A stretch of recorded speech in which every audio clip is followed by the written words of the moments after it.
Coby.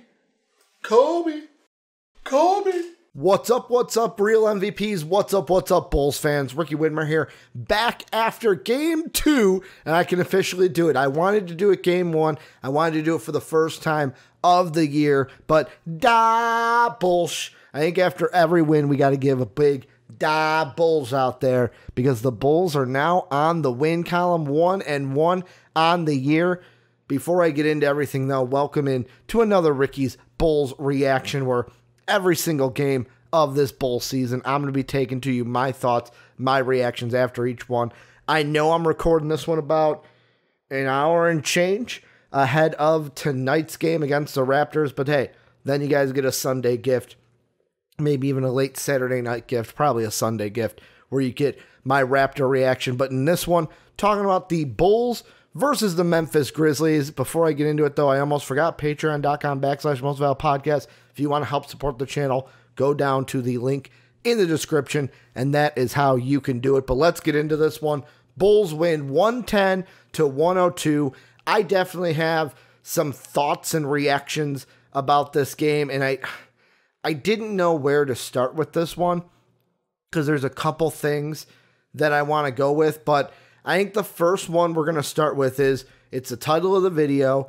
If the intro that I did was good enough when I was editing it, I may keep it in, I may keep it out. I haven't decided yet while recording, but if I kept it in, you guys know the meat and potatoes of this.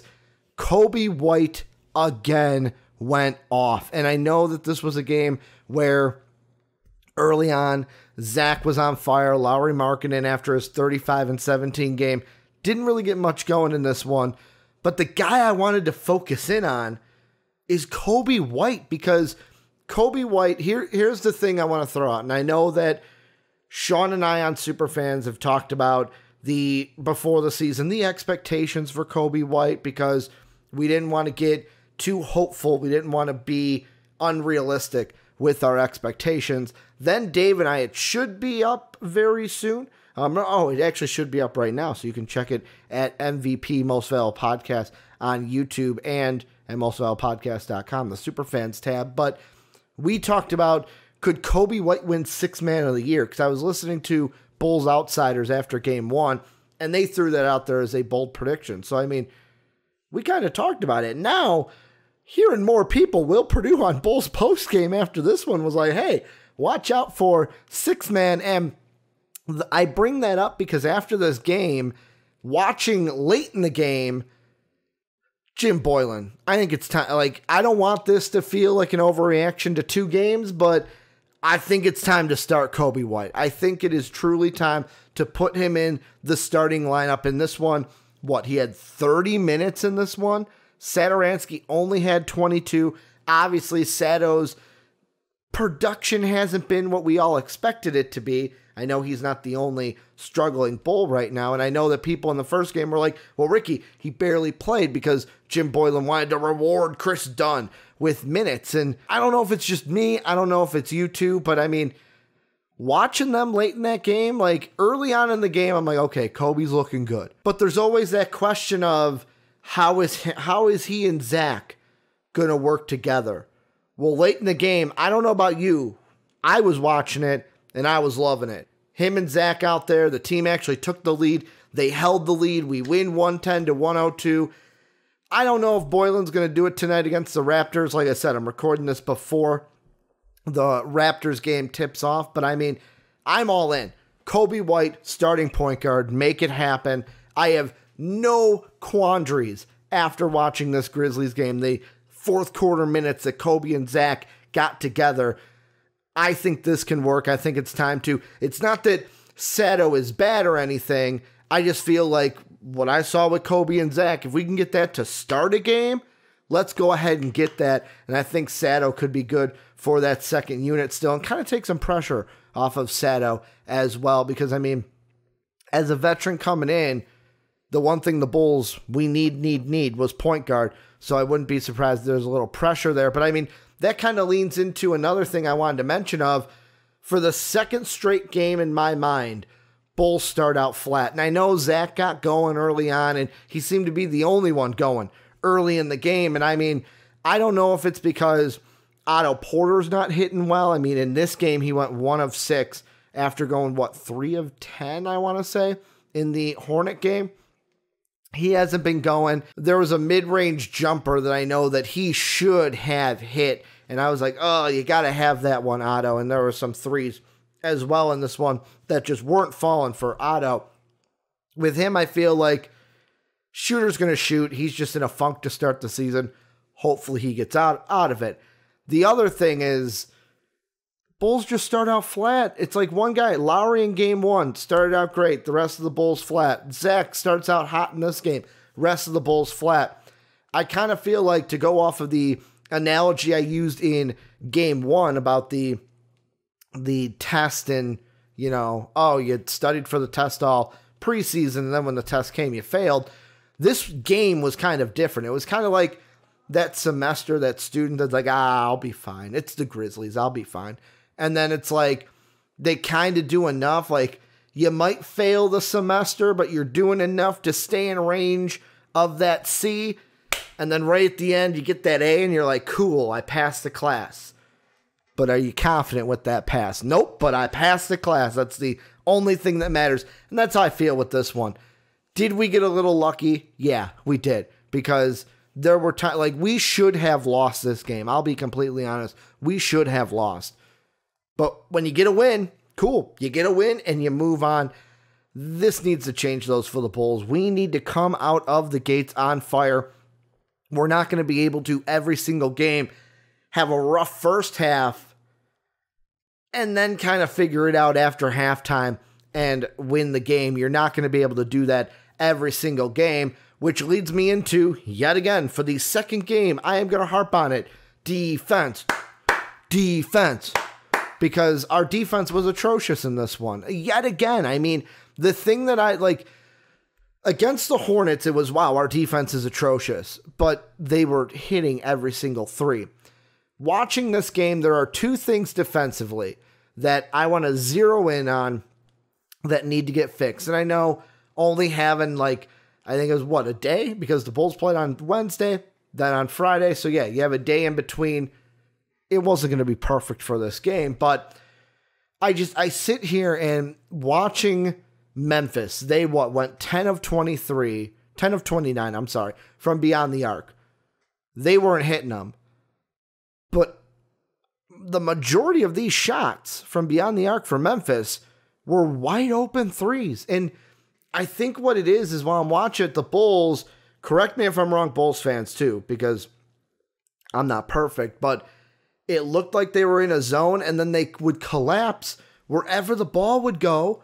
That's where they're collapsing. And it's like, why are we, for example, Zach was guarding the guy in the corner and he collapsed in and he was almost where the line of the paint was right in between. And he started to creep a little over and I'm sitting there going, you're leaving. I know that it was a big that he had in the corner, like a 4, like a Jaren Jackson type player, but it's like, you don't want to leave that much room, because in this day and age, we're getting to an NBA where that big guy can shoot it almost as well as the little guy nowadays. Even these 4s are starting to be stretch 4s. So, like, I look at it and I go, that's going to be a problem in future games, where if we're leaving guys with so much room to where we can't even get a hand in their face when they shoot a 3-point shot, there's going to be teams, especially these teams that are built for the 3 ball, they're just going to torch us. Because if Memphis would have made their threes, they would have won this game. Number 2, I'm worrying a little bit about Lauri Markkanen's defense. And I know after game 1, they said on the broadcast that he went up to Jim Boylan and was like, hey, I had a good game today, but there's things that I could work on. And they started speculating that maybe that was defense. And his defense in this one was not that great. I know he had 2 big blocking fouls that went the other way. I believe one was Jaren Jackson bumped into him, got the block. The other one was John Morant driving in, which might not have been he got the charge, not the block. My mind is racing here, but in that one, the Ja one, maybe he was moving a little bit. Should have been a block, not a charge, but he got 2 big charge fouls called against Memphis. had us going the other way with Bulls basketball. But they're still, for the second straight game, Cody Zeller, I'm actually going to look that up right here on the reaction. What was Cody Zeller's exact line? Because I don't have that off the top of my head. So you have Cody Zeller in game 1 against the Bulls, 15 points, 6 of 11 from the field, and he had 12 boards. He was a +3 in that game. Then you go to this one, Jaren Jackson Jr., yet again, another big 23 points in this one, went 9 of 17, hit one of those threes, had 11 boards. Valanciunas also had 13 points, only 10 points, or 13 boards, 10 points. He's not going to be a big part of their offense, though, so really it's that 13 boards you look at, and I just can't help but think to myself, all right, put a bookmark there, let's tab this. Is this going to be a problem going forward that we're not going to be able to guard the 3 well, but also that these 4s are going to have, in these big men, because Cody Zeller, 4, 5, that big man, are they going to be able to have good games against us because of the defense of Lauri Markkanen? And we're going to have to see how that develops throughout the season.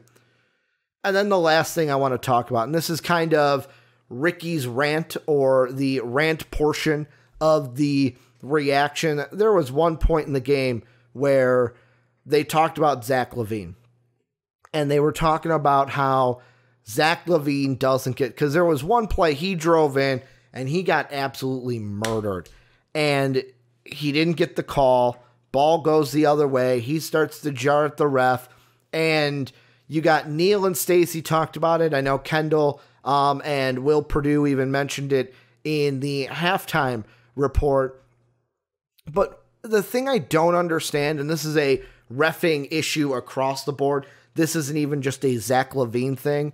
This is across the board. My kind of belief in reffing, and Dave and I kind of talked about this on Superfans a little bit, is I hate hearing, oh, well, you know, he's not going to get the same calls that Kawhi Leonard's going to get, because, like, I look at that and I go, Kawhi Leonard's not in this game. Like, I could kind of understand if it was like Zach versus Kawhi, well, all right, they might give Kawhi the benefit of the doubt because, you know, Kawhi's a winner and he's an all-star and this and that. But then there's a part of me that's like, if it's a foul, just call it as a foul. Like, who cares if it's Zach Lavine, if it's Ja Morant, if it's Steph Curry, Kawhi Leonard, LeBron James.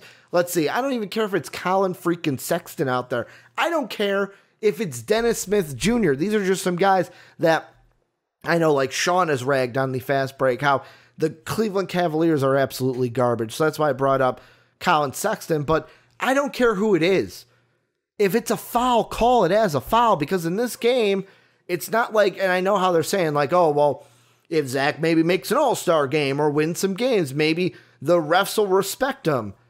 How about you just respect it? Like, part of me, and this is like, I feel like the old man in the room, where it's like, how about you respect the game, young blood? As most of these refs are older than I am. But I mean, that's just something that got my blood boiling a little bit, where it's like, if it's a foul, call it as a foul. Why do we have to have the, well, you know, I don't respect you because you're not a winner or you're not an all-star? Because I would understand if it was Zach versus Kawhi, Zach versus LeBron. Of course, they're going to lean towards Kawhi, LeBron in that situation. But, like, this was Zach versus the Memphis Grizzlies.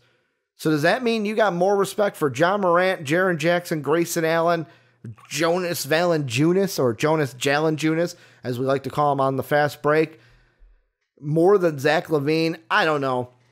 Maybe I'm just getting on my soapbox here, and Bulls fan Ricky Homerism needs to kind of go back and know your role, stay in your lane kind of a thing. But I don't know. It got in my craw. It's something that I wanted to kind of vent and rant about and ask you guys about. Like, Bulls fans, what do you think of this? Like, when they say, like, oh, Zach doesn't get the calls because he's not an all-star, because I feel like, hey, that was a foul. He should be going to the line. But the one thing I do love about Zach is the next time he got the ball, driving in with authority, slamming it down, kind of reminded me of the same type of attitude that, like, a Michael Jordan would have had. And I know what you're saying. Well, Ricky, let's not compare Zach Lavine to Michael Jordan. No, I'm just saying the attitude, because Michael was a guy where Dave and I were even talking about it, where Michael Jordan was a guy, if you got the better of him in game one, the next time he saw you, he was going to make it a point and a mission to embarrass you. And that's what I saw in that little microcosm is Zach Lavine's like, all right, if you're going to not call that a foul, I'm just going to go in strong, tomahawk it, make a freaking statement. So, like, that I really loved. But that's going to do it for my reaction to this game. Little jump cut there because I was like, is there something else I want to talk about? I mean, I know Wendell fouled out of this one, but that kind of goes into the reffing of this game. I didn't think the refs were great on this one either way, but at least it was both sides and one side wasn't getting screwed with all the calls. I think it was equally a not great officiated game. Not the worst one I've seen, but not a great one either way. But this is where you guys come in. Let me know what you guys think down below. Zach Lavine and my rant about him not getting calls. You've got the defensive woes still continue. What's your mindset if you see this? The Raptors game will probably be going on, so that one's kind of moot. But the big one is Coby White. Should he be a starter? Should we just say, screw it, put him in the starting lineup, have a starting lineup of Coby at the 1, Zach at the 2, Otto at the 3, Lowry at the 4, Wendell at the 5. Should that be our starting 5 going forward? Or is 2 games too less, too small of a sample size to see Coby inserted into the starting lineup? Obviously, let me know what you guys think down below. Also, if you guys have any Bulls questions, either during games, after games, go ahead and hit me up on Twitter at Ricky Widmer. Any questions I get, we'll talk about them here on the Bulls reactions. I'll show your tweet on the screen. We'll talk about it. So if you have any questions, go ahead at Ricky Widmer as well. Want to thank you guys for watching this video. Let's hope the Bulls go 2-1 tonight against the Raptors. Let's win our first home game at the UC. But as always, have a good day, everybody.